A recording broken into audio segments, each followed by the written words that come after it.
Howdy folks, we're going to take a look at my Lego castle collection. That's right, as a kid I always dreamed of owning all the Lego castle sets. Started in the late 80s, and I would look at the brochures and I would see them warring with each other and the pictures and be like, oh, that's so cool. And eventually I got a job, made some money, and decided to spend money on all of this. So, in case you're wondering which sets are these are pretty much all the Lego Castle sets from around 1986 until 1993. I focused on 4 different factions, which I'm going to tell you a little bit about.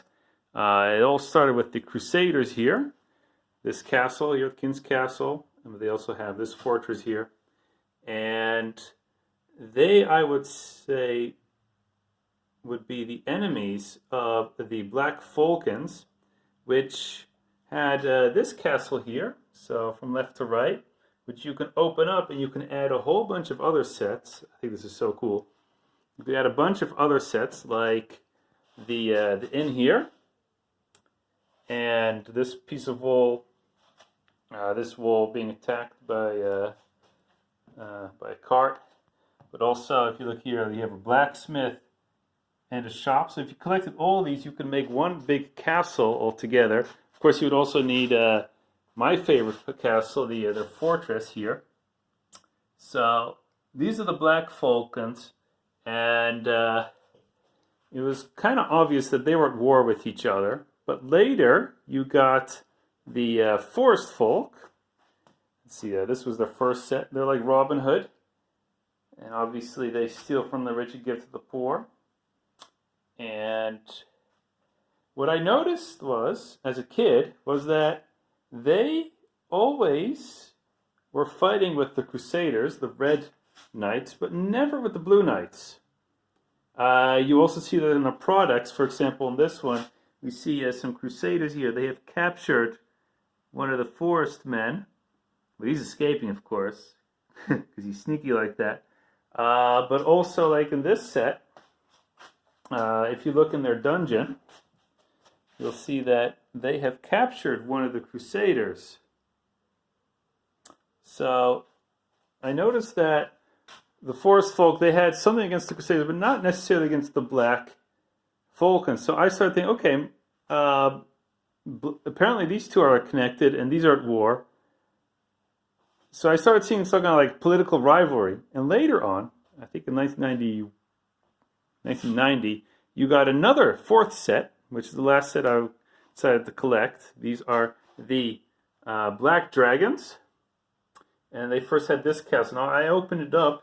You could make this castle bigger by adding this little fortress here.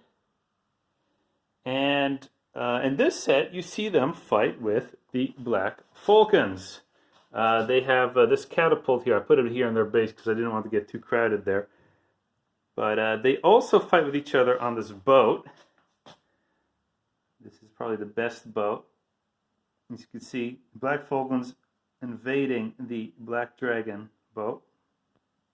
And actually, they're called the Black Knights. I'm sorry, the other set is called the Black Dragon. We'll get back to that later. So these Black Knights, they seem to have to be at war at the Black Falcons, but the Crusaders, they are at peace with the Black Knights. You see that here they're having this this tournament of knights. So I should move this a little bit to the right, don't you think? I think that would look better. Yeah. So here they're just peacefully sitting next to each other, having a good time. So I conclude that these two factions are also at peace. And you never see these two fight with each other, the Forestmen and the Black Knights. So I figured maybe they're working together. So later on I got into Dungeons and Dragons, and I kind of fantasized that the Robin Hood fellows, they're chaotic good, and that these fellows, that they would be lawful good. The Crusaders would be lawful evil, and that the Black Knights, they would be chaotic evil. Dun, dun, dun. So that's how I see kind of like them working together and not. But I'll let you fantasize about the rest. I I kind of stopped at these 4 factions because after this you had the black dragons, which were, they looked a lot like these fellows, but they had green shields and they had these dragons. And by then Lego had become much darker and more fantastical. You not only had dragons, but you had wizards and witches and skeletons. I didn't like that much. Also, the buildings didn't look as cute. I mean, this I think is probably the most beautiful castle there is. Released in 1993 or so. I really love it, especially this part here in the back. It looks nice. And yes, it does have like a ghost, for example, here. I never really appreciated the ghost that much. Oh, he's lying on his back, but I don't care. Just keep it closed. But